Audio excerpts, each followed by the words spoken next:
Why teens should not be mandated to take birth control. For many years, women have been told what they can and cannot do with their bodies. They've also been told to only cook, clean, and have children. Never be self-independent. Never, you can't own any property. We even didn't even have the right to vote. So for many years, we weren't able to do a lot of things. And then women got tired of it. We wanted our voices to be heard. Women should have the equal opportunity as men. We should have equal pay, the ability to vote, to be taken serious in certain positions. Some people say women will never be a president of the United States.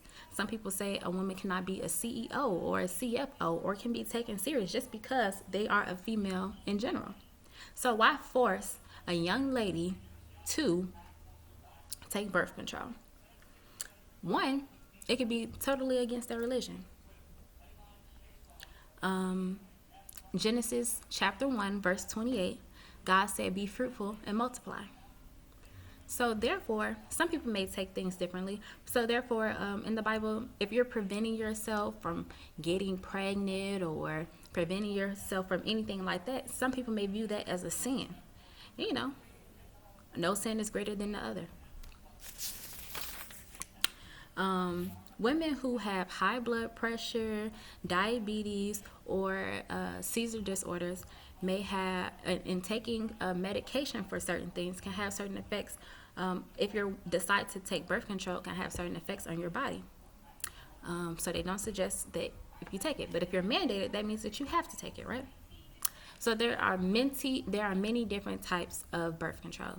You have the pill, you have the hormonal ring, you have IUD, you have the injection, the implant, the patch, and the diaphragm. And I will explain all the effects, well, some of the many effects on each birth control option. Number one, the pill can include heart attack, stroke, blood clots, and even a liver tumor. In rare cases, it can even cause death. And also, none of these pills or injections or patches or anything like that prevents you from having an STD. Okay. And also, for the pill, you have to remember to take it every single day at a certain time. And if you don't take it, your risk of getting pregnant goes up. Also, you have the hormonal ring. So you have to wear that for 3 weeks, and then when your period comes, you have to take it out. First of all, that's very time consuming, and some females may not even feel like putting it back in.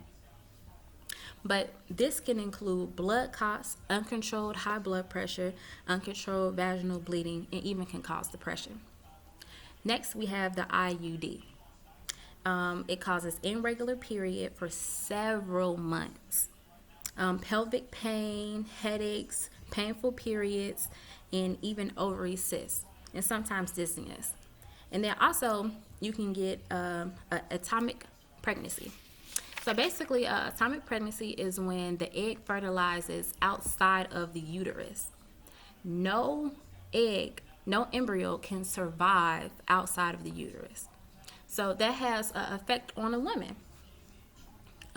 So, they have to get it surgically, medication, or anything like that to get that removed.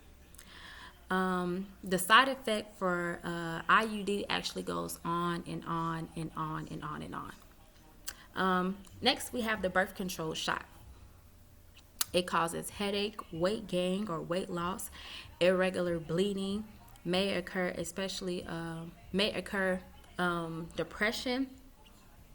And then also, if the person decides that they don't want to be on take the shot anymore, it may take up to 10 months in order for a person to be able to have a kid. Also, we have the implant. It causes headaches, breast pain, nausea, weight gain, ovary cyst, pain or bruising where the actual shot was. And yes. Oh, I actually want to go back on the birth control shot. For me, I'm actually one of those people that tried it, and everybody's bodies react to things differently. I did the shot. I took it one time, and I was on my period for a whole entire month. So yes. Then also we have the patch. You could get blood clots, liver cancer, gallbladder disease, headaches, mood swings, muscle spasms, aches and pains, fatigue, diarrhea, and things like that. And so next we have the diaphragm. In the diaphragm, you have burning while you're urinating, irregular spotting / beating. You have a high fever. You have an unusual vaginal discharge, genital irritation, anything like that.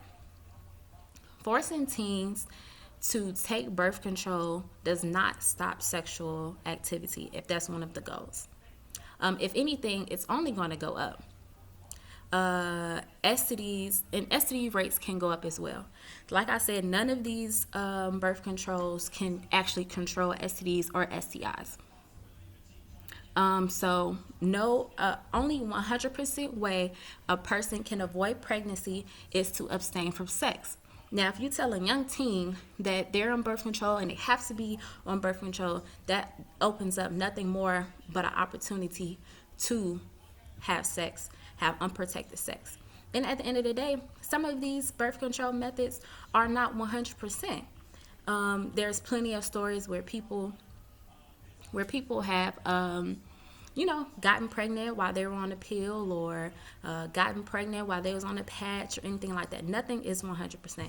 If God wants you to have a child, you will definitely have a child. And also, this is immoral. Why take a right away from a woman? Why do that? They just recently passed some laws in certain states where women can't even have abortions. So if you're raped, or if your daddy or your uncle or somebody raped you or anything like that, you have to conceive that baby. And so I feel like if adding on you have to take birth control, I feel like that will affect the female. And also you have to look at the long-term effects. Certain birth controls can cause you to be infertile in the future. So whenever you're ready to have kids or anything like that, you can have problems or anything like that of that nature. So therefore, teens should not be mandated to take birth control. Thank you.